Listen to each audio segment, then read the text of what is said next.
करेंगे और सेम चीज़ फॉलो होगी। तो बेसिकली हमें ब्राउज़र को उस कंप्यूटर का आईपी एड्रेस प्रोवाइड करना होता है जिस पे वेब सर्वर रन कर रहा होता है और फिर ब्राउज़र HTTP रिक्वेस्ट इनिशिएट करता है।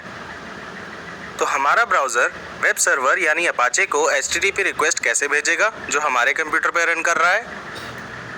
इसके लिए उसे हमारे कंप्यूटर का आईपी एड्रेस चाहिए होगा। अब आईपी एड्रेस पता करना सुपर सिंपल होता है। अपने कंप्यूटर का आईपी एड्रेस जानने के लिए Windows user start menu open करके कमांड टाइप कर सकते हैं। इसके बाद आप कमांड प्रॉम्प्ट ओपन करेंगे और फिर ipconfig एंटर करेंगे।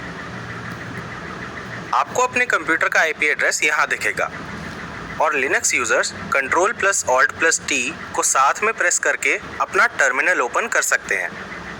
अब ipconfig टाइप करेंगे और एंटर प्रेस करेंगे। देयर यू गो, ये रहा आपका आईपी एड्रेस। अब अगर आप इस आईपी एड्रेस को कॉपी करके ब्राउज़र के एड्रेस बार में एंटर करेंगे तो आपका ब्राउज़र वेब सर्वर को रिक्वेस्ट भेजेगा। ये वेब सर्वर आपके कंप्यूटर पे ही रन कर रहा होगा और अब आप अपाचे का डिफ़ॉल्ट पेज देख पाएंगे। ग्रेट, इसका मतलब है कि आपने लोकल डेवलपमेंट एनवायरनमेंट को सक्सेसफुली सेटअप कर लिया है और अब आप उन वेब पेजेस को टेस्ट कर पाएंगे जिन्हें आप लोकली क्रिएट करेंगे। अगर आपको ये वेब पेज नहीं दिखाई दे रहा है तो इसका मतलब है कि अपाचे सर्वर आपके कंप्यूटर पर रन नहीं कर रहा है। इसके लिए आपको पहले सर्विस स्टार्ट करनी होगी और फिर आप सेम स्टेप्स फॉलो कीजिए जो हमने अभी डिस्कस किए थे। ऑल्सो आपके कंप्यूटर को आईपी तभी मिलेगा जब आपका कंप्यूटर किसी नेटवर्क का पार्ट होगा। इसका मतलब है कि जब आपका कंप्यूटर इंटरनेट से या किसी दूसरे नेटवर्क से कनेक्टेड नहीं होगा तब उसे आईपी एड्रेस नहीं मिलेगा। अ क्विक क्वेश्चन, सपोज करिए आप किसी भी नेटवर्क से कनेक्टेड नहीं है, तो क्या आपका ब्राउज़र वेब सर्वर को HTTP रिक्वेस्ट भेज पाएगा? यस, क्योंकि आपके कंप्यूटर को खुद से कम्युनिकेट करने के लिए कोई नेटवर्क नहीं चाहिए। आंसर से सरप्राइज्ड हो गए? आइए समझते हैं कि ये कैसे होता है। जब हमारा कंप्यूटर किसी भी नेटवर्क से कनेक्टेड नहीं होता तब भी उसका एक डिफ़ॉल्ट आईपी एड्रेस होता है विच इज़ 127.0.0.1।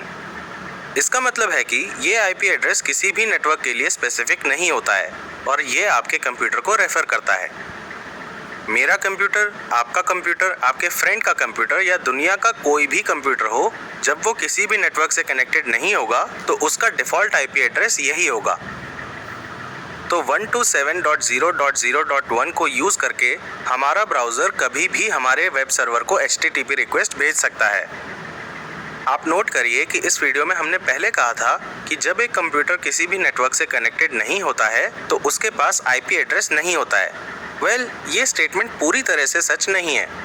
अगर हमारा सिस्टम किसी नेटवर्क से कनेक्टेड नहीं है तब भी उसका डिफ़ॉल्ट आईपी एड्रेस 127.0.0.1 होता है जो हमने अभी डिस्कस किया। अब चलिए दोबारा उस डिफ़ॉल्ट वेब पेज पे चलते हैं जो हमने XAMPP को इंस्टॉल करने के बाद खोला था। जैसा कि आपको पता है, जो रिस्पॉन्स हमें मिलता है वो बेसिकली HTML कोड के फॉर्म में होता है जो बाद में विजुअल फॉर्मेट में रेंडर होता है। तो चलिए इस वेब पेज के HTML कोड को देखते हैं।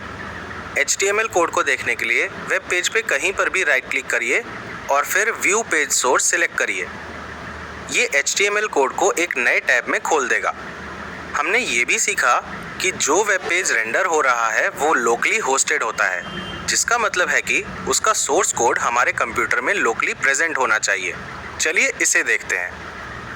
इस HTML फाइल को अपने कंप्यूटर पर देखने के लिए हम XAMPP फोल्डर को खोलेंगे जो मेरे केस में C ड्राइव में है। अगर आपने XAMPP को कहीं और इंस्टॉल किया है तो आपको उसे अकॉर्डिंगली लोकेट करना पड़ेगा। यहाँ आप htdocs फोल्डर देख सकते हैं। इस फोल्डर को क्लिक करिए। अब आपको डैशबोर्ड के नाम से एक और फोल्डर दिखेगा। इस फोल्डर को खोलिए और आप थोड़ा स्क्रॉल करेंगे तो आपको एक HTML फाइल दिखेगी index.html। अभी के लिए आप इसे किसी भी टेक्स्ट एडिटर में देख सकते हैं, जैसे कि नोटपैड जो हमारे सिस्टम्स में पहले से होता है।